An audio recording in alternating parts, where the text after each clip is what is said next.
தேவனுடைய பரிசுத்த நல் நாமத்திற்கு துதியும் கனமும் மகிமையும் உண்டாவதாக. இந்த அற்புதமான ஓய்வு நாளின் ஆரம்ப ஆராதனையிலே தேவ சமூகத்தில் தேவனை தொழும்படியாய் வந்திருக்கிற உங்கள் யாவரையும் மீண்டும் ஒரு விசை கிறிஸ்து இயேசுவின் திருநாமத்தினாலே நான் மனதார வாழ்த்தி வரவேற்று கொண்டு உங்கள் அனைவருக்கும் அன்பார்ந்த ஓய்வு நாள் வாழ்த்துக்கள் நான் தெரிவித்துக் கொள்கிறேன். ஹாப்பி சாபத். எல்லோரும் சந்தோஷமாக இருக்கிறீங்களா? கடந்த 6 நாளும் தேவன் நம்மோடு உண்மை உள்ளவராக இருந்து நல்ல அற்புதமான காரியங்களை நம் காணும்படியாய் உதவி செஞ்சாங்க. எல்லாருடைய சுகவீனங்களிலும் பலவீனங்களிலும் தேவைகளிலும் தேவன் உண்மையுள்ளவராகவே இருந்திருக்கிறார் என்று நினைக்கிறவங்க அருகாமையில் உள்ளவங்களுக்கு ஒரு ஹாப்பி சாபத் சொல்லிடலாங்களா?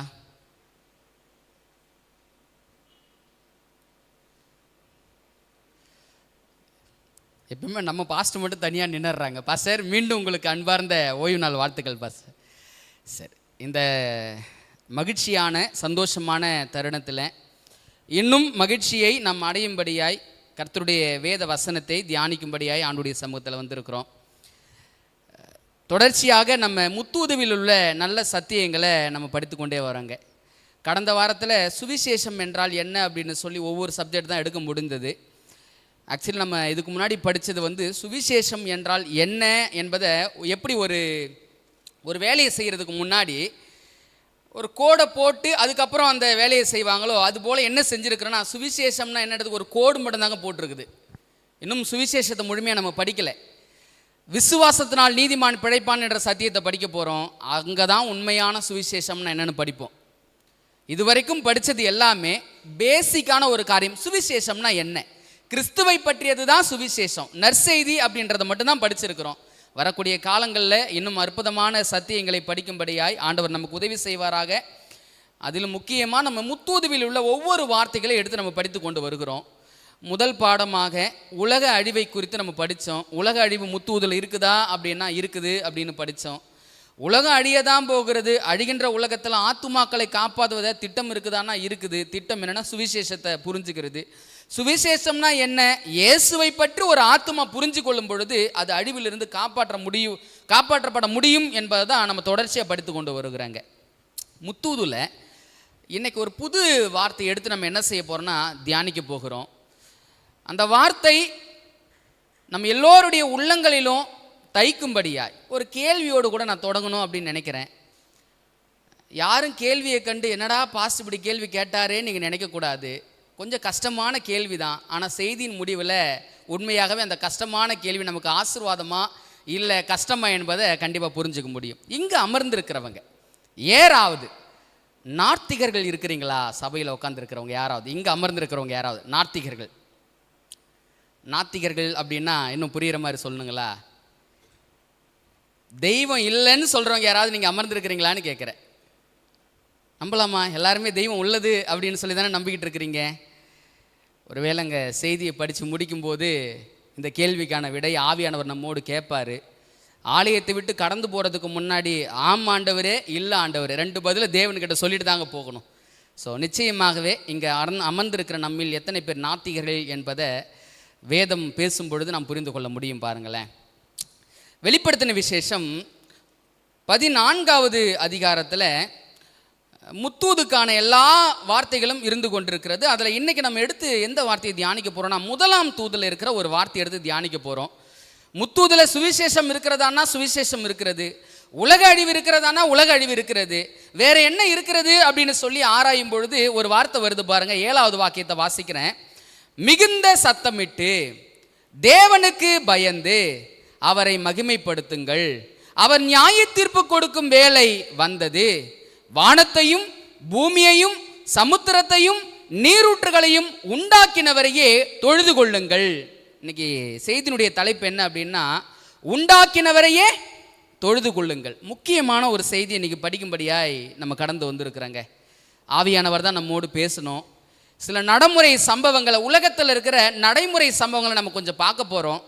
அதை பார்க்கும் பொழுது ஒருவேளை வெளியிலிருந்து கேட்கிற பிள்ளைகளுக்கு கொஞ்சம் கடினமாக இருக்கலாம். ஆனால் ஆவியானவர் சிந்திக்க வேண்டும் என்பதற்காக தான் இந்த சத்தியத்தை இன்னைக்கு என்ன பண்ணுறாங்க, கொடுக்குறாங்க. உள்ள அமர்ந்திருக்கிற நாமும் கூட ஆவியானவர் சிந்தையோடு இந்த சத்தியத்தை தியானிப்போம் அப்படின்னா மிகுந்த ஆசீர்வாதமாக இருக்கும்.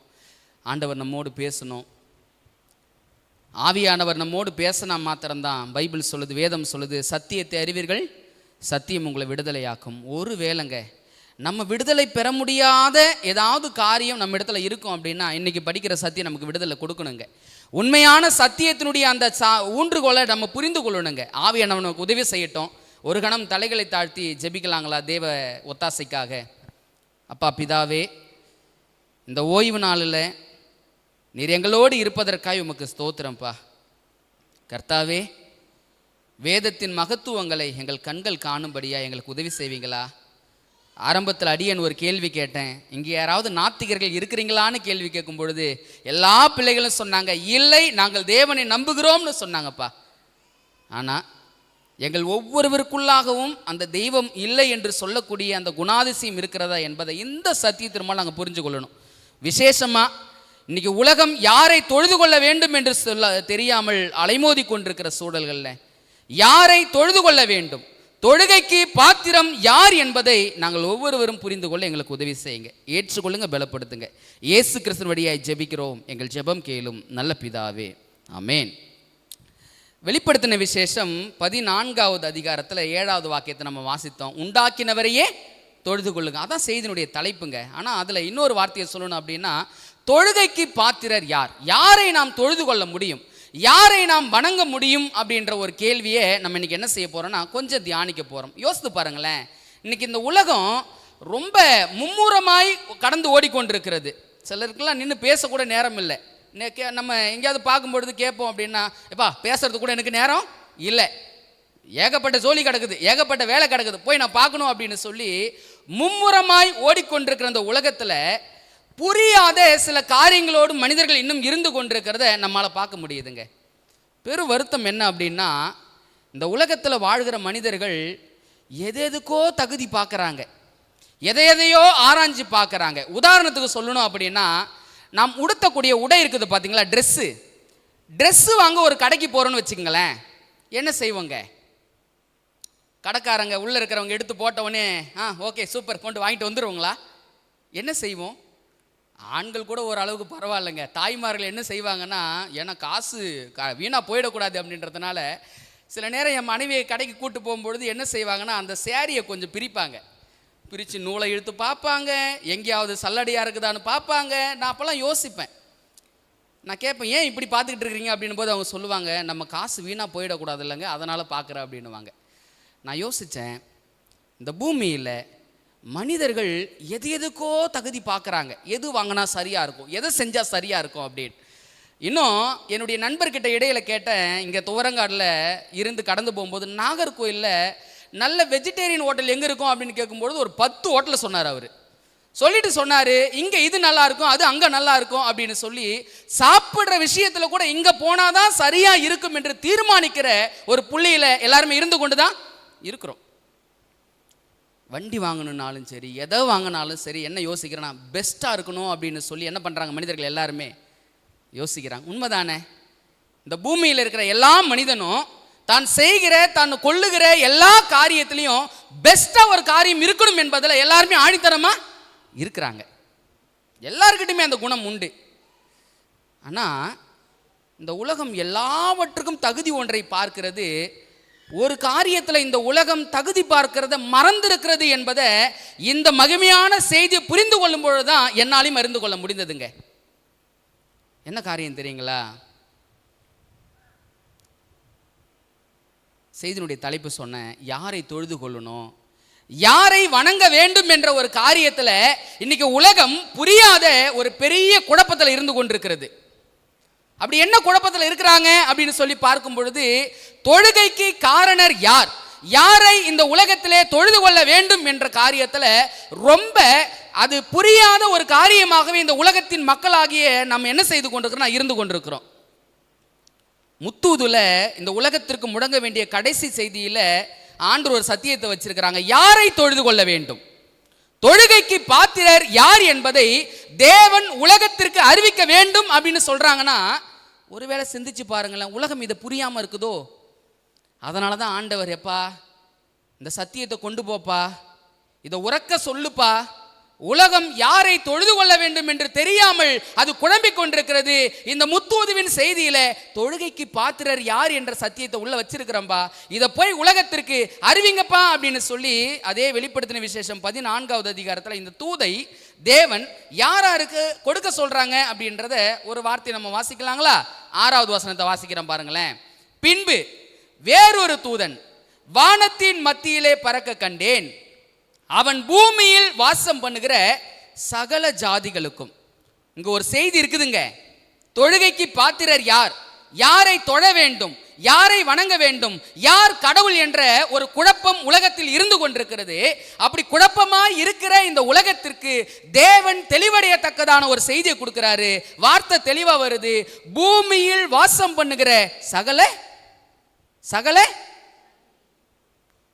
ஏதோ ஒரு குறிப்பிட்ட ஜனங்களுக்கு மட்டும் இதை சொல்லுங்க அப்படின்னு ஆண்டவர் வச்சிருக்கிறாருங்களா? இந்த செய்தியை கிடையாதுங்க. இந்த உலகத்தில் இருக்கிற சகல ஜனங்களுக்கும், சகல பாஷைக்காரருக்கும், சகல ஜனக்கூட்டத்தாருக்கும், சகல கோத்திரத்திற்கும் அறிவிக்கத்தக்க செய்தி ஒன்று எது அப்படின்னா, தொழுகைக்கு காரணர் யார், யாரை தொழுது கொள்ள வேண்டும். இந்த தொழுது கொள்கிற காரியத்தில் இந்த உலகம் இன்னைக்கு மாபெரும் குழப்பத்தில் இருக்கிறபடினால இந்த தெளிவை எல்லோரும் அடைய வேண்டும் என்பதற்காக பரலோகம் இந்த முடிவு காலத்தில் வாஞ்சையோடு இந்த செய்தியை கொடுத்து கொண்டிருக்குதுங்க. அன்பானவர்களே, நான் ஆரம்பத்தில் ஒரு கேள்வி கேட்டேன். இங்கே யாராவது நாத்திகர்கள் இருக்கிறீங்களான்னு கேட்கும்போது எல்லாரும் இல்லைன்னு சொன்னோம். உண்மையாகவே நாம் நாத்திகர்களா என்பதை பிரித்து காட்டக்கூடிய செய்தியாகவும் இந்த செய்தி இருக்கிறது என்பதில் எந்தவித சந்தேகமும் கிடையாதுங்க. நான் அடிக்கடி உங்கள் முன்னாடி சொல்லுகிற ஒரு காரியம், நான் வாழ்ந்து வளர்ந்த ஒரு மார்க்கம் உண்டு, அந்த மார்க்கத்தில் நான் அடைந்த அநேக அனுபவங்கள் உண்டு என்று சொல்லி நான் அடிக்கடி உங்ககிட்ட சொல்லுவேன். பார்த்தீங்களா, இன்னைக்கு உலகம் எல்லாவற்றுக்கும் தகுதி பார்க்கிறது. எல்லாவற்றுக்கும் தகுதி பார்க்கிற ட்ரெஸ்ஸில் இருந்து போடுகிற செப்பல் வரைக்கும். ஒரு செப்பல் வாங்க போனா கூட அந்த செப்பலை 100 தடவை திருப்பி திருப்பி பார்த்து எங்கேயாவது ஒட்டு இருக்குதா, இது சரியா இருக்குமா, சரியா இருக்காதான்னு சொல்லி 100 விசை திருப்பி பார்க்கிற இந்த உலகம் யாரை தொழுது கொள்ள வேண்டும், யார் தொழுகைக்கு காரணர், யார் தேவன் என்ற விஷயத்துல ரொம்ப மந்தமா இருக்கிறது என்பது பரலோகத்தின் பாரங்க. அதை அறிவிக்கணும் அப்படின்னு சொல்லி தான் ஆண்டவர் யார்கிட்ட இந்த செய்தியை பேசிக்கிட்டு இருக்கிறார், நம்ம கிட்ட பேசிக்கிட்டு இருக்கிறார். அன்பானவர்களே, இந்த உலகத்தில் படித்த பெரிய மேதாவிகளாக இருக்கட்டும், வல்லுநர்களாக இருக்கட்டும், எல்லாருக்குமே இந்த செய்தி அது சென்று சேர வேண்டிய கட்டாயம் இருக்கிறது என்பதை நம்ம தெளிவாக பார்க்க முடியுங்க. சில பிக்சர்ஸ் பார்க்க போகிறோம் பாருங்களேன்.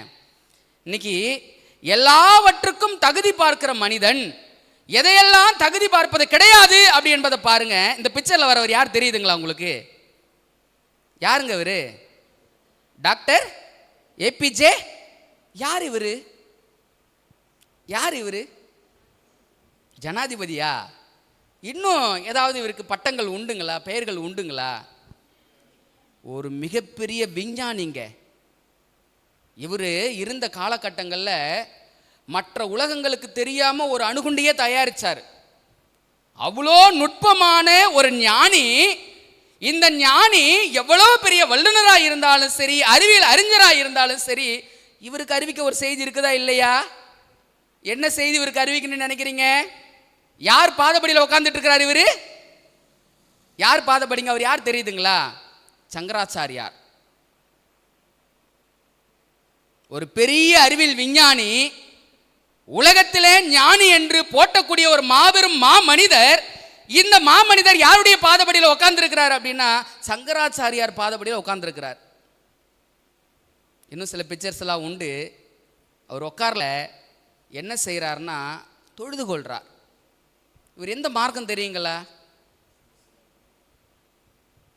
அப்ப எந்த மார்க்கமா இருந்தாலும் சரி, தொழுகைக்கு காரணர் யார், தொழுகைக்கு பாத்திரர் யார் என்பதை புரிந்து கொள்ள வேண்டிய அனைத்து நபர்களும் எங்க இருக்கிறாங்க? இந்த உலகத்தில் இருக்கிறாங்க. பரலோகம் இந்த காலத்தில் ரொம்ப பாரப்படுதுங்க, ரொம்ப வாஞ்சையா இருக்குதுங்க. ஏன் அப்படின்னா, மக்கள் யாரை தொழுது கொள்ள வேண்டும் என்று தெரியாமல் அலைமோதி கொண்டிருக்கிறாங்க. இன்னும் சில பிக்சரை பாப்பா, அடுத்த பிக்சர் போடுங்கப்பா. இந்த பிக்சர் தெரியுதுங்களா? இது இன்னும் டீப்பான பிக்சர்ஸ் எல்லாம் இருக்குது. எதை வணங்குறாங்க? சர்ப்பத்தை வணங்குறாங்க. சாதாரண துணிக்கு தகுதி பார்க்கிற மனுஷன், ஒரு செருப்பு வாங்குவதற்கு தகுதி பார்க்கிற மனுஷன், ஒரு பொருளை வாங்குவதற்கு தகுதி பார்க்கிற மனுஷன் யாரை வணங்க வேண்டும், எப்படி தொழுது கொள்ள வேண்டும் என்ற காரியத்துல தகுதி என்ன பண்ணது கிடையாது, பார்ப்பதே கிடையாதுங்க. சர்ப்பத்தை வணங்கக்கூடியவர்களாய் இந்த பூமியின் மக்கள் இருக்கிறார்கள் என்பதை நம்ம என்ன பண்ண முடியுது, தெளிவாக பார்க்க முடியுது. இன்னும் ஒரு விஷயம், அடுத்த பிக்சர் போடுங்களேன். இது என்ன தெரியுதுங்களா, ஒரு பெரிய மரங்க. இந்த மரத்தை என்னவா வழிபடுறாங்க, தெய்வமாய் வழிபடுகிறார்கள். அடுத்த பிக்சரும் போட்டுருங்களேன். இது என்னங்க, மாடு இல்லைங்களா, மாட்டுக்கு என்ன செய்கிறாங்க,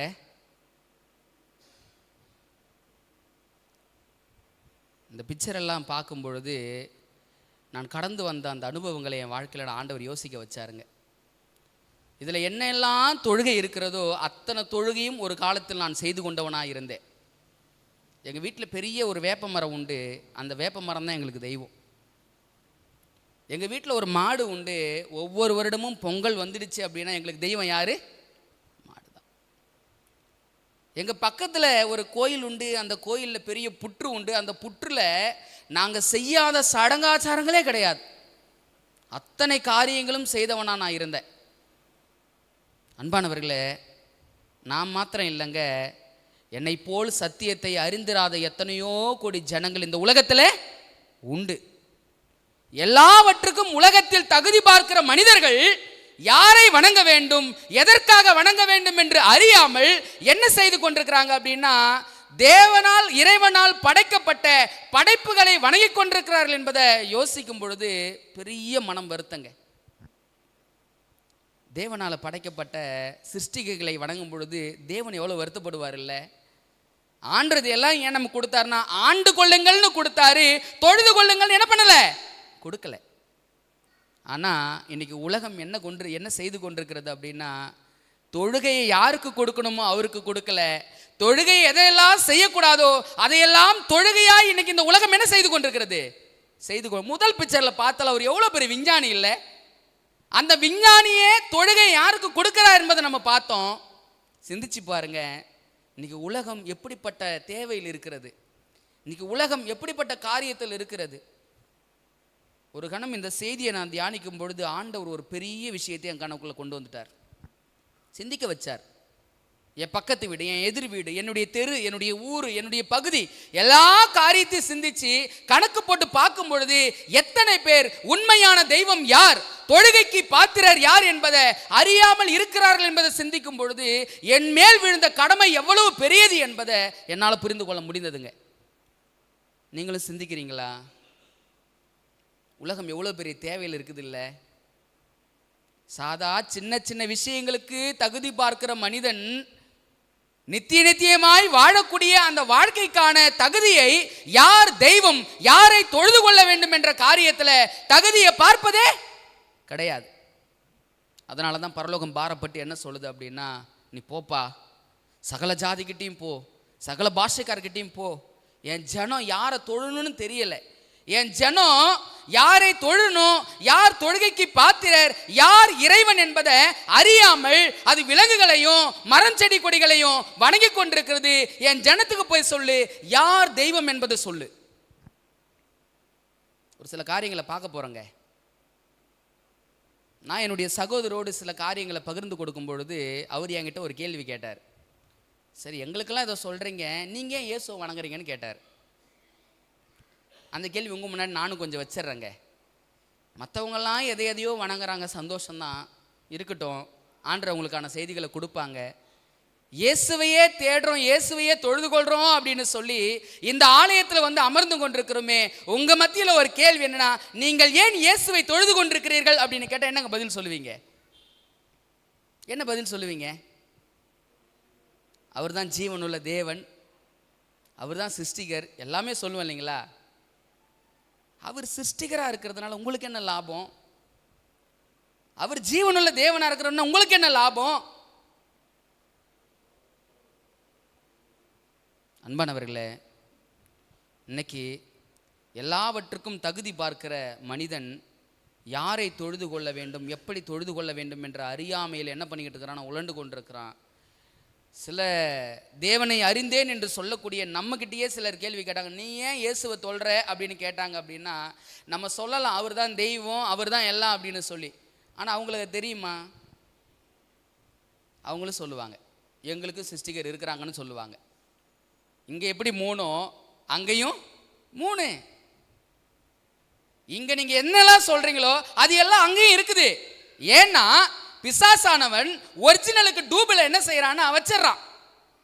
ஒன்றும் இல்லைங்க, முட்டை வாங்க கடைக்கு போனங்க, கேட்டான் அந்த அம்மா கிட்ட, அம்மா எல்லாம் நாட்டுக்கோழி முட்டை தானா அப்படின்னாங்க. ஆமாம் எல்லாம் நாட்டுக்கோழி முட்டை தான் அப்படின்னாங்க. நானும் சரி கிடைச்சது ஒரு 10 முட்டை வாங்கிடுவோன்னு சொல்லி 10 முட்டையும் வாங்கிடுச்சு. வாங்கி என் மனைவி கிட்ட கொடுத்து, அம்மா இதை கொஞ்சம் அவிச்சு கொடுமா சாப்பிடலான்னு சொல்லி கொடுத்தா 2 முட்டை மட்டும்தான் ஒரிஜினல் முட்டை போல, மற்றதெல்லாம் தண்ணியில் போட்டவொடனே சாயம் வெளுக்குது பாருங்க. அப்போ ஒரிஜினல் ஒன்று இருக்கும் பொழுது போலியும் இந்த உலகத்தில் இருக்கதான் செய்கிறது. எதையெல்லாம் இந்த உலகத்தில் ஒரிஜினல் நம்ம சொல்றோமோ அதுக்கு நிகரான போலி என்று ஒன்று இந்த உலகத்தில் இருக்கிறது. அநேக மக்கள் அந்த போலியில சிக்கி தவிச்சுக்கிட்டு இருக்க என்ன பண்றாங்க அப்படின்னா, இதுதான் ஒரிஜினல் சொல்லி என்ன பண்ணிட்டு இருக்கிறாங்க, நம்பிக்கிட்டு இருக்கிறாங்க. உலகத்திற்கு அறிவிக்க வேண்டிய ஒரு செய்தி இருக்கிறது. யாரை தொழுது கொள்ள வேண்டும், எப்படி தொழுது கொள்ள வேண்டும். சில வசனங்களை வாசிக்க போறோம். யார் தேவன், யாரை தொழுது கொள்ள வேண்டும், எப்படி தொழுது கொள்ள வேண்டும். சில வசனங்கள் அங்க வாசிக்கும் பொழுது 2 கருத்து வருங்க. அந்த 2 கருத்தை நம்ம புரிஞ்சுக்கிட்டோம் அப்படின்னா இன்னும் தெளிவா இருக்கும். பாருங்களேன், யாரை தொழ வேண்டும், ஏன் தொழ வேண்டும். இயேசுதான் தெய்வம் நீங்க சொல்றீங்கன்னா ஏன் தொழணும், எதற்காக தொழணும் அப்படின்ற கேள்வியை நம்ம என்ன செய்ய போறோம், 4 வசனங்களை படிக்க போறோம். இந்த 4 வசனங்களையும் பாருங்க, யாரை தொழுது கொள்ள வேண்டும் அப்படின்ற காரணத்தையும் எதற்காக தொழுது கொள்ள வேண்டும் என்ற காரியத்தையும் சொல்லுதுங்க. என் நண்பர் என்கிட்ட கேள்வி கேட்டாரு, நீ ஏன் இயேசுவை தொழுது கொள்ற, எங்ககிட்ட இவ்வளவு சொல்றல்ல, நீ ஏன் இயேசுவை தொழுது கொள்ற, நீ பதில் சொல்லு பார்க்கலாம் அப்படின்னு சொன்னார். நான் நிறைய பதில் கொடுத்தங்க, ஒன்றும் இல்லை. அவரும் அதுக்கு எல்லாத்துக்கும் பதில் கொடுத்தாரு. அப்புறம் தான் ஆண்டுகிட்ட உட்காந்து படிக்க ஆரம்பித்தேன். ஆண்டவரே உங்களை தொழுது கொள்கிறோம், நீங்கள் தான் தெய்வம்னு சொல்கிறோம், ஆனால் ஏன் தெய்வம்னு தெரியாமே நாங்கள் என்ன பண்ணிக்கிட்டு இருக்கோம், தொழுது கொண்டிருக்கிறோம். முதல் வசனத்தை வாசிப்போம். வெளிப்படுத்தின விசேஷம் 4வது அதிகாரம் 10வது வாக்கியத்தையும் 11வது வாக்கியத்தையும் வாசிக்க போகிறோம். யாரை தொழுது கொள்ள வேண்டும், ஏன் தொழுது கொள்ள வேண்டும். வெளிப்படுத்தின விசேஷம் 4வது அதிகாரம் 10வது வாக்கியம் நான் வாசிக்கிறேன் பாருங்களேன்.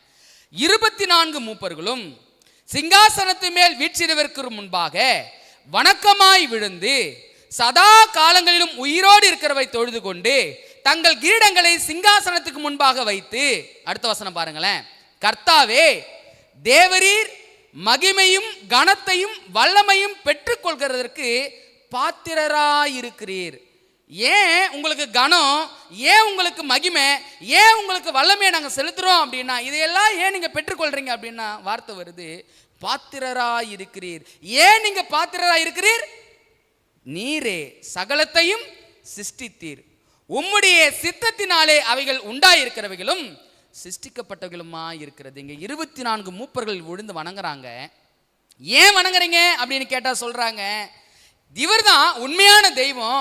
எப்படி உண்மையான தெய்வம்னு சொல்றீங்க, பாருங்க இதுல எல்லாவற்றையும் படைத்தவர் நீதான், நீர் சகலத்தையும் சிருஷ்டித்தீர், உம்முடைய சித்தத்தினாலே அவைகள் உண்டாயிருக்கிறது. அப்ப யாரை தொழ வேண்டும் அப்படின்னா தேவனை தொழணும். ஏன் தொழணும் அப்படின்னா 2வது வார்த்தையை வாசிக்கிறோம், அவர்தான் சகலத்தையும் சிருஷ்டித்தார். அடுத்த வசனத்தை வாசிப்போம். 95வது சங்கீதம் 95வது சங்கீதம் 5வது வாக்கியத்தையும் 7வது வாக்கியத்தையும் கொஞ்சம் வாசிக்க போகிறோம். கவனமாக கவனிங்க, என்ன வார்த்தை வருது அப்படி என்பதை நம்ம தெளிவாக புரிஞ்சுக்க முடியும். 95:5 வாசிக்கிறேன். சமுத்திரம் அவருடையது, அவரே அதை உண்டாக்கினார், வெட்டாந்தரையும் அவருடைய கரம் உருவாக்கிற்று. அடுத்த வசனம் பாருங்க, 6வது வசனம் 7வது வசனத்தை பாருங்க. அவர் நம்முடைய தேவன், நாம் அவர் மேய்ச்சலின் ஜனங்களும் அவர் கைக்குள்ளான ஆடுகளுமாமே. 6வது வசனத்துக்கு வாங்கலாம். 6வது வசனத்தை பாருங்க, இன்னொரு வார்த்தை அதில் இருக்குது. நம்மை உண்டாக்கின கர்த்தருக்கு முன்பாக நாம் பணிந்து குனிந்து முழங்கார் படியிட கடவோம் வாருங்கள். யாருக்கு பணிந்து குனிந்து முழங்கால் படிடணும் அப்படின்னா வசனம் சொல்லுது, நம்மளை உண்டாக்கினவருக்காக, நம்மை உண்டாக்கின கர்த்தருக்கு முன்பாக நாம் பணிந்து குனிந்து முழங்கார் படியிட கடவோம். அப்ப தொழுகை என்பது யாருக்கு அப்படின்னா, யார் நம்மை உண்டாக்கினாரோ அவருக்கு முன்பாக தான் நம்ம என்ன செய்யணும், பணிந்து குனிந்து தொழுது கொள்ள வேண்டும். இன்னைக்கு உலகத்தில் பெரும்பாலும் நான் ஒரு திருமணத்துக்கு போயிருந்தேன், ஒரு கிறிஸ்தவ திருமணம் தான். அவருடைய தாய் தகப்பன் என்ன செய்தாங்க அப்படின்னா, கொஞ்ச நாள் நல்லா தான் இருந்தாங்க. கொஞ்ச நேரத்தில் திருமணம் முடிஞ்சு கொஞ்ச நேரத்தில் அவங்க அப்பா கோச்சிக்கிட்டு வெளியே போயிட்டார். என்ன ஏது அப்படின்னு போய் ஆராயும் பொழுது, கல்யாணம் முடிச்சு என் காலில் விழுந்து என்ன பண்ணல, ஆசீர்வாதம் வாங்கலை. ஏன் எப்பா உங்கள் அப்பா காலில் விழலைன்னா அவங்க சொல்கிறாங்க, பைபிளில் வசனம் படிச்சுட்டங்க, யாரை தொழுது கொள்ள வேண்டும் அப்படின்னு இருக்குது. பணிந்து குனிந்து செய்யணும்னா யாருக்கு தான் செய்ய முடியும்? தேவனுக்கு தான் செய்ய முடியும்னு இருக்குது. இவருக்கு கனத்தையும் மகிமையும் கொடுக்க வேண்டிய காரிய இடத்தில் நான் இருக்கதான் செய்கிறேன். ஆனால் தொழுகை என்பது யாருக்கு மட்டும்தான்? தேவனுக்கு மட்டும்தானே. அது அப்பாவுக்கு எப்படியாவது என்ன பண்ணணும் சொல்லி புரிய வைக்கணும். அப்புறம் அவரை உட்கார வச்சு கல்யாணத்தில் ஒரு பைபிள் ஸ்டடி. அன்பானவர்களே, இன்னைக்கு இந்த உலகம் யாருக்கு பணிந்து குனிந்து தொழுகை செய்து கொண்டிருக்கிறது என்பதை சிந்திச்சு பாருங்க. வேதம் தெளிவாக சொல்லுது, நம்மை உண்டாக்கின கர்த்தருக்கு முன்பாக நாம் பணிந்து குனிந்து முழங்கார் படியிட கடவும். அடுத்த ஒரு வசனத்தை வாசிப்போம். 100வது சங்கீதம் 3வது வாக்கியத்தை பாருங்களேன். யாரை தொழ வேண்டும், ஏன் தொழ வேண்டும், அடுத்த காரியத்தில் நம்ம வாசிப்போம் பாருங்களேன். கர்த்தரே தேவன் என்று அறியுங்கள். யார் தெய்வம் அப்படின்னா கர்த்தர் தான் தெய்வம். ஏன்? நாம் அல்ல, அவரே நம்மை உண்டாக்கினார். நாம் அவர் ஜனங்களும் அவர் மேய்ச்சலின் ஆடுகளுமா இருக்கிறோம். இன்னைக்கு இந்த உலகத்தில் ஒரு கொள்கை இருக்குதுங்க. என்ன கொள்கை தெரியுங்களா? பரிணாம கொள்கைன்னு பேர் அதுக்கு. அந்த பரிணாம கொள்கை என்ன தெரியுங்களா அர்த்தம்? மனிதன் குரங்கிலிருந்து வந்தான், நம்ம படிப்படியா வளர்ந்தோம் அப்படின்னு சொல்லக்கூடிய ஒரு கொள்கை இருக்கிறது. அந்த கொள்கையை சுக்குநூறா உடைக்கிற ஒரு வசனம் எது அப்படின்னா 100வது சங்கீதம் 3வது வாக்கியம். கர்த்தரே தேவன் என்று அறியுங்கள். யார் தெய்வம் அப்படின்னா கர்த்தர் தான் தெய்வம். ஏன்? நாம் அல்ல, அவரே நம்மை உண்டாக்கினார். நாம் அவர் ஜனங்களும் அவர் மேய்ச்சலின் ஆடுகளுமா இருக்கிறோம். அப்ப யார் தெய்வம் அப்படின்னா கர்த்தர் தான்பா தெய்வம். ஏன் அவர் தெய்வமா மாறினாரு? அவர் தான் நம்மை உண்டாக்கினார் அப்படி என்பதை நம்ம தெளிவாக பார்க்க முடியுதுங்க. இன்னொரு வசனம் வாசிக்கலாங்களா? நெகேமியா 9வது அதிகாரம் 6வது வாக்கியத்தை பாருங்களேன். யாரை தொழ வேண்டும், ஏன் தொழ வேண்டும், அடுத்த வார்த்தையை நம்ம வாசிப்போம். நெகேமியா 9வது அதிகாரம் 6வது வாக்கியம். நீர் ஒருவரே கர்த்தர், நீர் வானங்களையும் வானாதி வானங்களையும் அவைகளுடைய சர்வ சேனைகளையும் பூமியையும் அதில் உள்ள எல்லாவற்றையும் உண்டாக்கினீர். அவைகளை எல்லாம் நீர் காப்பாற்றுகிறீர். அதாவது படைத்த இறைவன் எல்லாவற்றையும் படைச்சு அப்படியே விட்டுறல. அவருடைய கடமை என்ன என்பதை பைபிள் சொல்லுது. நீர் என்ன செய்கிறீங்களா? காப்பாற்றுகிறீர். வான சேனைகள் உம்மை பணிந்து கொள்கிறது. வான சேனைகள் தூதர் கூட்டம் அவரை பணிந்து கொள்ளுதான். ஏன் பணிந்து கொள்ளுதுன்னா, பா நீங்க தான்பா எல்லாத்தையும் உண்டாக்குனீங்க, நீங்க உண்டாக்கி அப்படியே விட்டுறலப்பா, எல்லாவற்றையும் என்ன பண்றீங்க? காப்பாற்றுகிறீர். கர்த்தருடைய வேத புத்தகம் சொல்லுது, அவர் நல்லோர் மேலும் தீயோர் மேலும் என்ன செய்யறாருங்களா? என்னங்க செலுத்துறாரா? இன்னைக்கு தேவனை தேடுகிறவளா இருந்தாலும் சரி, தேவனை தேடாதவர்களா இருந்தாலும் சரி, வாழ்வு சுகித்திருக்கும்படி தேவன் உதவி செய்யறாரா? அவரை தேடாதவங்க எல்லாருக்கும் ஆண்டவர் ஆசீர்வாதத்தை தடுத்து நிறுத்திட்டாரா? இல்லைங்க. ஒரு மழை பெய்தா கூட பாருங்களேன், எல்லாருக்கும் பொதுவாக தான் பெய்கிறது. ஏன் பெய்கிறது அப்படின்னா வசனம் சொல்லுது, நீர் காப்பாற்றுகிறீர். அப்ப யாரை தொழுது கொள்ள வேண்டும் அப்படின்ற ஒரு காரியம் இந்த உலகத்தில் பெரிய கேள்விக்குறியா இருக்கிறது. யாரை தொழுத வேண்டும் அப்படின்னா வேதவசனம் தெளிவா சொல்லுது, யாருக்கு மட்டும்தான் தொழுகை அப்படின்னா யார் நம்மை சிருஷ்டித்தாரோ, யார் நம்மளை உண்டாக்கினாரோ அவரை மாத்திரமே என்ன பண்ண முடியும்? தொழுது கொள்ள முடியும். அவர் காப்பாற்றுகிறவராய் இருக்கிறார், அவர் நம்மை பாதுகாக்கிறவராய் இருக்கிறார். அதனால்தான் அவர் தெய்வம். அப்ப தெய்வம் அப்படின்னா யார் அப்படின்னா சிருஷ்டிகராய் இருக்க வேண்டும். என் ஃப்ரெண்டு கிட்ட சொன்னேன், படைச்சவர் தான்ப்பா தெய்வம் அப்படின்னும் போது அவர் ஒரு வார்த்தை சொன்னார், அங்கே எப்படி 3 எங்ககிட்டயும் 3 தெரியுமா உங்களுக்கு அப்படின்னு கேட்டார். ஆமாம்ப்பா, நானும் அதுலேருந்து வந்தவன் தானே, என்ன அதுக்கு? சரி, தெய்வம் உங்கள் தெய்வம் தான் உண்மை அப்படின்னு சொல்கிற, எங்கள் தெய்வம் இல்லைப்பா, அவர் எல்லாருக்கும் தெய்வம் தான், இந்த தெய்வம் உண்மை என்பதை இன்னும் நிரூபணம் செய்ய என்ன காரியம் இருக்கிறது அப்படின்னு கேட்டார். இங்கே படைப்பு இருக்குதுங்க, அங்கேயும் படைப்பில் ஒரு 3 பேர் இருக்கிறாங்க. ஒரு முக்கியமான விஷயத்தை படிக்கணும். அவர் சிருஷ்டிகராக இருக்கிறாரு, அவர் படைக்கிறவராக இருக்கிறாரு. அதனால எனக்கு என்ன லாபம்? அவர் சிருஷ்டித்தார், ரைட் தான், அதனால எனக்கு என்ன லாபம் இருக்கிறது? அவர் சிருஷ்டிகராக இருக்கிறதுனால அவரை தொழுது கொள்ளணுமா அப்படின்ற கேள்வி என் நண்பர் வச்சாருங்க. நான் அப்போ சிந்திக்க ஆரம்பித்தேன்.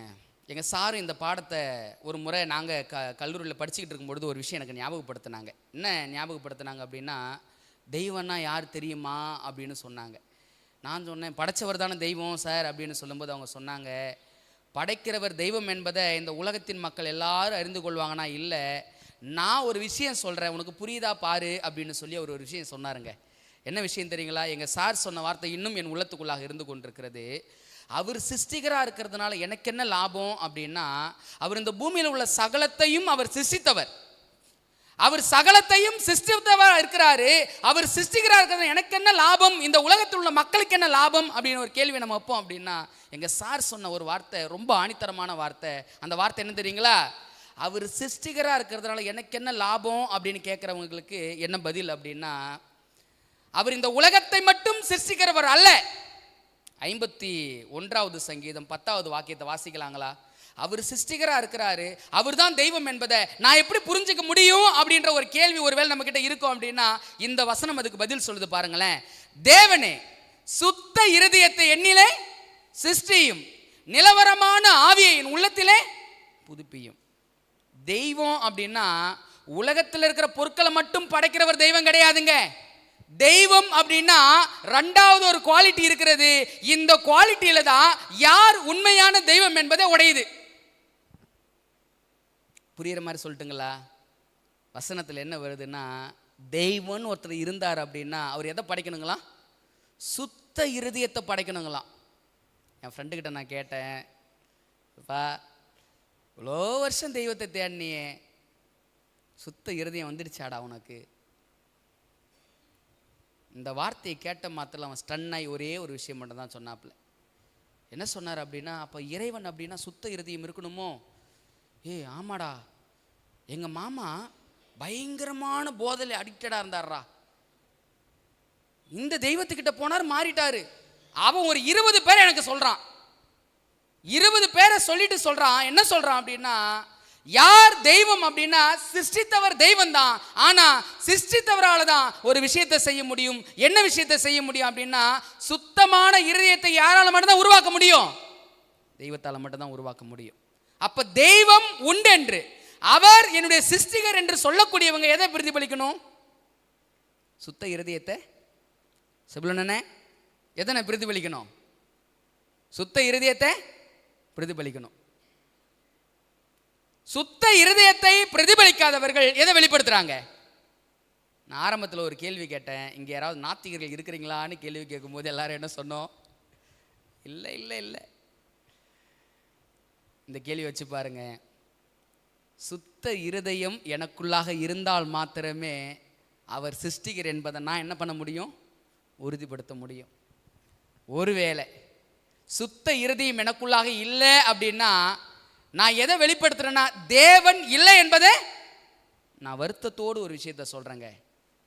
நான் ஆதி கிறிஸ்தவனா இருக்கலாம், பாதி கிறிஸ்தவனா இருக்கலாம், நான் எப்ப சத்தியத்தை அறிஞ்சவனா இருக்கலாம், எப்படிப்பட்ட நபரா கூட இருக்கலாம். ஆனால் சுத்த இருதயம் ஒன்று என்னிடத்துல இல்லை அப்படின்னா, சுத்த இருதயம் என்னிடத்துல காணப்படலை அப்படின்னா, நான் ஆண்டவரை தேடினாலும் சரி, திருச்சபைக்கு போனாலும் சரி, என்ன செய்தாலும் சரி, நான் ஒரு நாத்திகன். அவர் சிருஷ்டிகர் என்பதை எந்த மனுஷன் வெளிப்படுத்த முடியும்னா, எந்த மனிதன் சுத்த இருதயத்தோடு அவன் வாழ்ந்து கொண்டிருக்கிறானோ அவன் மாத்திரமே இந்த உலகத்தில் ஒரு விஷயத்தை வெளிப்படுத்த முடியும். யார் சிருஷ்டிகர் அப்படின்னா தேவன் தான் சிருஷ்டிகர். எப்படி சொல்ற? அவர் எனக்குள்ளாக எதை சிருஷ்டித்திருக்கிறாரு? சுத்த இருதயத்தை சிருஷ்டித்திருக்கிறார். அன்பானவர்களே, இந்த உலகத்தில் எவ்வளோ பெரிய கொடிய பாவிகளாக இருந்தாலும் சரிங்க, இயேசு அப்படின்ற ஒரு தெய்வத்தை நம்பி வந்தாங்கன்னா அவங்க வாழ்க்கை சுத்தமானதை எத்தனை சாட்சிகளை கேட்டிருக்கிறோம். ஏன் தெரியுங்களா? இந்த உலகத்தில் தெய்வம் என்று சொல்லிக்கொள்ளக்கூடிய 1000 தெய்வங்கள் இருக்கலாங்க, ஆனால் அவைகளெல்லாம் தொழுகைக்கு பாத்திரம் அல்ல என்பதை உடைக்கிற ஒரு புள்ளி எது அப்படின்னா, அவர் சுத்த இருதயத்தை என்ன பண்றாரு? சிருஷ்டிக்கிறார். வேதாகமத்தில் சுத்த இருதயத்தை சிருஷ்டித்த, சுத்த இருதயத்தை பெற்றுக்கொண்ட நபர்கள் யாராவது உங்களுக்கு நினைவுக்கு இருக்கிறாங்களா? பாவ வாழ்க்கையில் இருந்திருக்கணும், தெய்வத்தை தேடி வந்திருக்கணும், அதோட பாவம் அவங்க வாழ்க்கைக்குள்ள என்ன பண்ணிருக்கூடாது? வந்திருக்கவே கூடாது. அப்படி யாராவது நபர்கள் நினைவுக்கு இருக்கிறாங்களா உங்களுக்கு? யாருங்க? தாவீது ராஜா. வேற யாராவது? உலகத்திலே மோசமான ஒரு பாவம் இருக்கிறது. அந்த பாவத்தில் ஒரு ஸ்திரீ பிடிக்கப்பட்ட, தெரியுங்களா? 2வது பாவம் அந்த ஸ்திரீக்குள்ள வந்துச்சா? வரலங்க. ஏன் தெரியுங்களா? தேவனை தேடி வந்தாங்க, ஒப்படைச்சாங்க. தேவன் அந்த ஸ்திரீக்குள்ளாக எதை உருவாக்கிட்டாரு? சுத்த இருதயத்தை உருவாக்கிட்டார். சுத்த இருதயத்தை ஒருவேளை அவங்க பெற்றுக்கொண்டிருப்பாங்க அப்படின்னா அவங்க வாழ்நாள்ல பாவம் என்பது மீண்டும் வந்திருக்கவே. நான் ஒரு கேள்வி கேட்டு முடிக்கணும்னு நினைக்கிறேன். தேவன் கிட்ட இருந்து சுத்த இருதயத்தை பெற்றுக்கொண்டவங்க எத்தனை பேருங்க அமர்ந்திருக்கிறோம்? அன்பானவர்களே, வெளியில் இருந்துக்கிட்டு கருப்பு சட்டையை போட்டுக்கிட்டு தெய்வம் இல்லை என்று சொல்லுகிறவர்கள் மாத்திரம் நாத்திகர்கள் அல்ல. சபைக்குள்ள இருந்தாலும் தேவன் சிருஷ்டித்த சுத்த இருதயத்தை வெளிப்படுத்தாத இருக்கிற மனிதனும் யார் தான்? நாத்திகன் தான். அநேக நேரங்களில் ஆண்டவர்கிட்ட ஜெபிக்கிற ஜெபம் என்னன்னா, ஆண்டவரே என்னை நாத்திகன் போக்கில் விட்டுறாதீங்கப்பா. சுத்த இருதயம் எப்போயெல்லாம் என்கிட்ட இல்லையோ அப்போயெல்லாம் நான் ஒரு விஷயத்தை இந்த உலகத்துக்கு தெரியப்படுத்திருக்கிறேன். அதை உலக மக்கள் ஒரு கேள்வி கேட்பாங்க, நீ எல்லாம் ஒரு கிறிஸ்தவனான்னு கேள்வி கேட்பாங்க, நீ எல்லாம் ஆண்டவர் பிள்ளையான்னு கேள்வி கேட்பாங்க. அந்த கேள்விக்கான அர்த்தம் என்ன தெரியுங்களா? நீ ஒரு நாத்திகன், நீ தேவன் இல்லை என்பதை வெளிப்படுத்துகிறவன், நீ தெய்வத்தை தேடுறன்னு சொல்ற, ஆனா தெய்வம் முன்னெடுத்துல இல்லை. அன்பானவர்களே, யார் தெய்வம் அப்படின்னா, யார் தொழுகைக்கு பாத்திரர் அப்படின்னா, சிருஷ்டிகர் தான் தொழுகைக்கு பாத்திரர். எப்படி அவர் தொழுகைக்கு பாத்திரர் அப்படின்னா, அவர் உலகத்தை சிருஷ்டித்தாரு. உலகத்தை சிருஷ்டித்தவர் எனக்குள்ள எதை படைக்கிறாரு? சுத்த இருதயத்தை படைக்கிறாருங்க. இங்க அமர்ந்திருக்கிற நாம் இன்னைக்கு சிந்திச்சு பார்ப்போம், சுத்த இருதயம் நம்ம இடத்துல உண்டா? சுத்த இருதயத்தோடு நாம் வாழ்க்கை நடத்தி கொண்டிருக்கிறோமா அப்படி என்பதை சிந்திக்கணும். ஒருவேளை சுத்த இருதயத்தை நீங்கள் நான் இன்னைக்கு வெளிப்படுத்தல அப்படின்னா, நீங்கள் நான் எந்த லிஸ்ட்ல வந்துருவோம்? நாத்திகர் லிஸ்ட்ல வந்துருவோம். உலகத்தில் இருக்கிறவங்க நமக்கு எந்த வித்தியாசமும் கிடையாதுங்க. யார் தெய்வம் அப்படின்னா, சிருஷ்டிகர் தான் தெய்வம். சிருஷ்டிகரால் மட்டும்தான் என்ன செய்ய முடியும்னா சுத்த இருதயத்தை சிருஷ்டிக்க முடியும். போன வாரம் ஒரு செய்தி படித்தேன், யார் தெய்வம் என்பதை நிரூபிக்க ஒரு செய்தி படித்தேன், ஞாபகம் இருக்குதுங்களா? யார் தெய்வம் அப்படின்னா, எதிர்காலத்தை அறிவிக்கிறவர் தான் தெய்வம். ஏசாயா 41வது அதிகாரத்தில் 21 23 வசனம் வரைக்கும் நம்ம வாசித்தோம். எதிர்காலத்தை அறிவிக்கிறவர் தான் யாரு? தெய்வம். ஏதாவது உதாரணம் இருக்குதுங்களா எதிர்காலத்தை அறிவிச்சதுக்கு? 2 உதாரணம் சொன்னேன் ஏற்கனவே. ஓசியா ராஜா, வேறங்க கோரேஸ். 2 நபர்களை குறித்து முன்னாடி சொல்றாரு. அந்த 2 நபருடைய வாழ்க்கை அப்படி என்ன பண்ணுச்சு? நிறைவேறியது. அப்போ என்ன புரிஞ்சுக்கிறோன்னா, யார் தொழுகைக்கு பாத்திரர்னா, சிருஷ்டிகர் தான் தொழுகைக்கு பாத்திரர். எப்படி அவர் தொழுகைக்கு பாத்திரர் அப்படின்னா, அவர் எனக்குள்ளாக சுத்த இருதயத்தை என்ன பண்றாரு? சிருஷ்டிக்கிறார். யார் தொழுகைக்கு பாத்திரர்? யாரை தொழுது கொள்ள முடியும் அப்படின்னா, எதிர்காலத்தை அறிவிக்கிறவர் தான் தெய்வம் என்பதை ஏற்கனவே சத்தியத்தை படித்தோம். அந்த சத்தியத்திலிருந்து புரிந்து கொள்ளும் பொழுது, அவர் எதிர்காலத்தை அறிவிக்கிறவர். சரிப்பா, அவர் எதிர்காலத்தை அறிவிக்கிறவர் தான் எனக்கு என்ன லாபம்? ஆரம்பத்தில் ஒரு கேள்வி வச்சோம், அவர் சிருஷ்டிகர், அவர் சிருஷ்டிகராக எனக்கு என்ன லாபம் அப்படின்னா, உலகத்தை சிருஷ்டித்தவர் எனக்குள்ளாக புது இருதயத்தை என்ன பண்றாரு? சிருஷ்டிக்கிறார். எதிர்காலத்தை அறிவிக்கிறவர் தான் தெய்வம் அப்படின்னா, இன்னைக்கு அநேக தெருக்களிலும் வீடுகளிலும் ஜோசியம் குறி சொல்கிற காரியத்தை என்ன பண்றாங்க? எதிர்காலத்தை அறிவிக்க தானே செய்யறாங்க.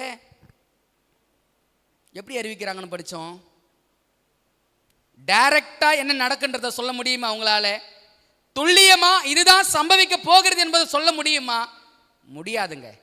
ஒரு விஷயத்தை படிச்சோம், அவங்களோடு இருக்கிறவன் எத்தனை வருட பழமையானவன்? 6000 வருட பழமையானவன். அவனுக்கு தெரியாதது இல்லை. அவன் என்ன செய்யறானா, அவன் எதிர்காலத்தை ஒருபோதும் அவனால் புரிந்து கொள்ள முடியாது.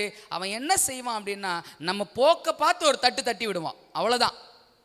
அப்ப யார் தெய்வம் அப்படின்னா, சிருஷ்டிகர் தான் தெய்வம். யார் தொழுகைக்கு பாத்திரர் அப்படின்னா, சிருஷ்டிகர் தான் தொழுகைக்கு பாத்திரர். யார் தெய்வம் அப்படின்னா, எதிர்காலத்தை அறிவிக்கிறவர் தான் தெய்வம். அவர் எதிர்காலத்தை அறிவிக்கிறது எனக்கு என்ன லாபம் அப்படின்னா, என்னுடைய எதிர்காலமும் அவருடைய கரத்தில் இருக்கிறது. 2 விஷயங்களை பார்க்குறோம். 3வது தகுதி ஒன்று உண்டு. யார் தெய்வம் என்பதற்கு 3வது ஒரு தகுதியும் உண்டு. அந்த 3வது தகுதி என்ன அப்படின்னா, ஒரு சம்பவத்தை நம்ம வாசிப்போம். நேரம் இல்லாதபடியினால நான் என்ன செய்கிறேன்னா, சம்பவத்தை சொல்கிறேன். எல்லாருக்குமே ரொம்ப பரிச்சயமான சம்பவம் தான், அதை புரிந்து கொள்ள முடியும். 1 ராஜாக்கள் புத்தகத்தில் 18வது அதிகாரம் எலியாவின் சம்பவத்தை நம்ம வாசிக்கிறோம். கர்மேல் பர்வதத்தில் ஒரு பெரிய போர் நடக்குது. என்ன போர் தெரியுங்களா? யார் தெய்வம் என்ற போர். அங்கே ஒரு காரியத்தை வச்சாங்க. என்ன காரியத்தை வச்சாங்க அப்படின்னா, யார் தெய்வம் என்பதை 1 ராஜாக்கள் 18வது அதிகாரம் 21வது வசனத்தை நம்ம வாசிப்போம் அப்படின்னா, பாருங்களேன் வசனம் என்ன சொல்லுது. அப்பொழுது எலியா சகல ஜனத்தண்டைக்கும் வந்து, நீங்கள் எந்த மட்டும் 2 நினைவுகளால் குந்தி குந்தி நடப்பீர்கள். கர்த்தர் தெய்வமானால் கர்த்தரை பின்பற்றுங்கள், பாகால் தெய்வமானால் பாகாலை பின்பற்றுங்கள் என்றான். ஜனங்கள் பிரதியுத்தரமாக அவனுக்கு ஒன்றும் சொல்லவில்லை. அப்ப யார் தெய்வம் என்ற போர் கர்மேல் பர்வதத்தில் நடக்குது. கர்மேல் பர்வதத்தில் நடக்கும் பொழுது எலியா சொல்றாரு, யார் தெய்வம் அப்படின்னா, அக்னியினால் உத்தரவருளும் தெய்வமே தெய்வம். அக்னியினால் உத்தரவு வந்துச்சுங்களா? அக்னி என்பது எதை குறிக்க தெரியுங்களா? வல்லமை. யார் தெய்வம், யாரை தொழுது கொள்ள முடியும் அப்படின்னா, வல்லமை நிறைந்தவர் தான் தேவன். வல்லமை உள்ளவர் தான் தொழுது கொள்ள முடியும். ஏன் வல்லமை உள்ளவரை தொழுது கொள்ளணும் அப்படின்னா, தானியேல் புத்தகத்தில் வாசிக்கிறோம், ஒரு அக்னியில் போடப்பட்ட 3 நபர்களை பார்க்குறோம். அந்த 3 நபர்களையும் தேவன் எதிலிருந்து மீட்டார்? அக்னியிலிருந்து மீட்டார். ஒருவேளை அன்பானவர்களே, நீங்கள் நானும் அக்னி போன்ற சூழல்களில் இருக்கும் பொழுது நம்மை மீட்பது வல்லமை. அந்த வல்லமை உள்ளவர் தான் யாருங்க? தெய்வம். அப்ப சிருஷ்டிகர் தான் தெய்வம், எதிர்காலத்தை அறிவிக்கிறவர் தான் தெய்வம், வல்லமை உள்ளவர் தான் தெய்வம். அப்படி என்பதை நம்ம என்ன பண்றோம்? புரிஞ்சுக்கிறோம். 4வது பாருங்களேன், ஒரு சம்பவத்தை நம்ம வாசிக்கும் பொழுது எல்லாருக்கும் ரொம்ப தெரிஞ்ச ஒரு வசனம் தான். 1 யோவான் 4:8. என்ன வசனம்? பைபிள் பார்க்க கூடாதுங்க. தேவன் அன்பாகவே இருக்கிறார். அப்ப யார் தெய்வம் அப்படின்னா, அன்பாய் இருக்கிறவ தான் யாருங்க? தெய்வம். ஒரு காரியத்தை நாங்கள் கல்லூரியில் படிச்சுக்கிட்டு இருக்கும் பொழுது எங்கள் சார் சொன்ன ஞாபகம் எனக்கு இன்னும் இருக்குது. எம்ஜிஆர் இருந்தார் இல்லைங்களா, எல்லாருக்கும் தெரியும் இல்லைங்களா எம்ஜிஆர். அவர் இறந்து போயிட்டாரு, மரணம் அடைஞ்சிட்டாரு. அவர் மரணம் அடைந்த போது எத்தனை பேர் இறந்தாங்கன்னு யாருக்காவது தெரியுங்களா? எத்தனை பேர் இறந்தாங்கன்னு யாருக்காவது தெரியுங்களா? சரி, இறந்தாங்க அப்படின்ற செய்தியாவது உங்களுக்கு தெரியுங்களா? தீலாம் குளிச்சாங்களாம். ஏன் அப்படின்னா, எம்ஜிஆர் மரணிச்சிட்டார் என்ற சோகம் அவங்களால என்ன பண்ண முடியலையா? தாங்கிக் கொள்ள முடியலையா? எங்கள் சார் சொன்னாங்க, என்ன சொன்னாங்க அப்படின்னா, எம்ஜிஆர் இந்த பூமியில் இருக்கிற வரைக்கும் அவங்களுக்கு நல்லவடா தெரிஞ்சார். ஒரு நல்லவனுடைய மரணத்தை அவர்களால் என்ன பண்ண முடியலை? ஏற்றுக்கொள்ளவே முடியல. கர்த்தருடைய வேத புத்தகம் சொல்லுது, ரோமர் 5வது அதிகாரத்தில், ஒருவேளை நல்லவனா ஒருத்தவன் இருக்கிறான் அப்படின்னா அவனுக்காக ஒருவன் மரிக்க துணிவான். ஆனால் நாம் பாவிகளா இருக்கையில் கிறிஸ்து நமக்காக மரித்ததினாலே தம்மேல் வைத்த அன்பை என்ன பண்ணாராம்? விளங்க பண்ணாராம். அப்ப யார் தெய்வம் அப்படின்னா, அன்பானவர் தான் தெய்வம். அன்பு என்பது என்ன தெரியுங்களா? நம்ம நினச்சிக்கிட்டு இருக்கிறோம், என்னை போலவே ஒருத்தவன் பேசுகிறான், என்னை போலவே ஒருத்தவன் நடந்துக்கிறான் அப்படின்னா அவங்ககிட்ட மட்டும் தான் நம்ம அன்பு செலுத்துகிறவர்களாக இருக்கிறோம். ஆனால் உண்மையான அன்பு என்ன தெரியுங்களா? ஒரு விஷயம் சொல்லட்டுங்களா? இந்த பூமியில நேசிக்கப்படவே முடியாத ஒருத்தன் இருப்பான் பாருங்க, அவனை நேசிக்கிறதாங்க அன்பு. ஆண்டவர் நம்முடைய குணத்தை நோக்கி பார்த்தாரு, நம்மளை நேசிப்பாருங்களா? நம்மளை நேசிப்பாருங்களா? வாய்ப்பே கிடையாதுங்க. அன்பு அப்படின்னா என்ன அப்படின்னா, என்னை போல ஒருத்தன் இருக்கிறான், எனக்கு அவனை ரொம்ப பிடிச்சிருக்குது, அதனால நான் அவனை நேசிக்கிறேன்றது கிடையாது. அன்பு என்பது இந்த உலகத்தில் நேசிக்கவே முடியாத ஒருத்தவன் இருப்பான், அவனை பார்த்தாலே ஓரம் ஒதுங்கி ஓடுற அளவுக்கு இருக்கும், அவனை கூட்டி சேர்க்கிறோம் பாருங்க, அதுதாங்க அன்பு. அதான் வேத புத்தகம் சொல்லுது, நாம் சத்துருக்களாக இருக்கையே. நம்மலாம் சொல்கிறோம், நம்மலாம் தேவனுடைய பிள்ளைகள்னு சொல்கிறோம். ஆனால் பைபிள் சொல்லுது நம்ம யாருங்களா? சத்துரு, தேவனுக்கு எதிராளி. எதனால எதிராளினா, பாவம் நமக்குள்ள இருக்கிறபடினால நம்ம யாருங்களா? தேவனுக்கு எதிராளி. ஆண்டவர் சொல்றாரு, எது தெய்வம் அப்படின்னா, அன்பு செலுத்துறது தான் தெய்வம். பழமொழி ஒன்று உண்டு, தெய்வம் அன்று கொள்வான், அரசன் நின்று கொள்வான் அப்படின்னு ஒரு பழமொழி கேட்டிருக்கிறீங்களா? எனக்கு எப்பொழுதுமே கேட்கிற ஒரு கேள்வி என்னன்னா, கொல்லுகிறதா தெய்வம் அப்படின்ற ஒரு கேள்வி என் உள்ளத்துக்குள்ளாக எப்பொழுதுமே எழும்புகிறது உண்டு. காப்பாற்றுவது தானே தெய்வம், கொல்றது எப்படி தெய்வமா மாறிடும்? எங்க அப்பா அம்மா சின்ன வயசுல எங்கிட்ட சொல்லி வளர்த்துருக்குறாங்க, பாரு சாமி கண்ணை குத்திரும், அங்க போகாத, சாமி ஒன்று அடிச்சு போட்டுரும், பெரிய அருவாள் வெட்டி போட்டுரும், பார்த்துக்க, அங்க போகக்கூடாது. அப்ப எல்லாம் புரியலைங்க. வேத வசனத்தை படிக்கும் போது தான் புரியுது, யார் தெய்வம் அப்படின்னா, கொல்வது தெய்வம் கிடையாது, காப்பாற்றுவது தான் தெய்வம், அன்பு செலுத்துறது தான் தெய்வம் அப்படி என்பதை புரிஞ்சுக்க முடிஞ்சுங்க. அன்பானவர்களே, இன்னைக்கு உலகத்தில் எல்லா விதத்துக்கும் தகுதி பார்க்குற மனுஷன் இந்த யாரை தொழுது கொள்ள வேண்டும் என்ற காரியத்தில் என்ன பண்ணுறது கிடையாது, தகுதி பார்ப்பது கிடையாது. அதனால தான் பரலோகம் பாரப்பட்டு சொல்லுது, யார் தொழுகைக்கு பாத்திரர், யாரை தொழுது கொள்ள வேண்டும், யார் தொழுகைக்கு பாத்திரர் என்ற விஷயத்தை நம்மோடு பேசி கொண்டிருக்கிறது. ஏன் பேசி கொண்டிருக்கிறது அப்படின்னா, அதை அறியாத ஜனங்கள் அநேகம். பரலோகம் அதனால தான் பாரப்பட்டு சொல்லுது. நான் ஆரம்பத்தில் ஒரு கேள்வி கேட்டு முடிச்சிடுறேன். நாத்திகள் இங்கே யாராவது இருக்கிறீங்களா அப்படின்னு கேட்டேன். நீங்கள் எல்லாம் சொன்னீங்க இல்லை அப்படின்னு சொல்லி. இப்போ ஆவியானவர் உங்களோடு பேசட்டும். எத்தனை நாத்திகர்கள் இங்கே அமர்ந்து உட்காந்துட்டு இருக்கிறீங்க? நீங்கள் யாரிடத்துல எல்லாம் சுத்த இருதயம் இல்லையோ அவங்களாம் யார் தான்? நாத்திகர்கள் தான். ஒருவேளை இந்த ஆலயத்தை விட்டு கடந்து போகும்போது ஒரு ஜெபம் பண்ணிட்டு போங்க. ஆண்டவரே, சுத்த இருதயம் என்கிட்ட இல்லை, சுத்த இருதயத்தை எனக்குள்ளாக சிருஷ்டிங்க. நீங்கள் சிருஷ்டிகர், நீங்கள் தான் தெய்வம், நீங்கள் தான் தொழுகைக்கு பாத்திரம். நான் புரிஞ்சுக்கிறேன்ப்பா. எனக்குள்ளாக புது இருதயத்தை சிருஷ்டிங்க. இனிமேல் என்னை பார்க்குறவங்க ஆண்டவர் இவனுக்குள்ளாக இருக்கிறார் என்ற சொல்கிற வார்த்தையை பிறக்கட்டும் ஆண்டவரே. அதுக்கு உதவி செய்யுங்க ஆண்டவரேன்னு சொல்லி ஆண்டவர் சமுதலம் ஒப்படைப்போம். கர்த்தர் தாமே நம் அனைவரையும் ஆசீர்வதிப்பாராக. ஆமே.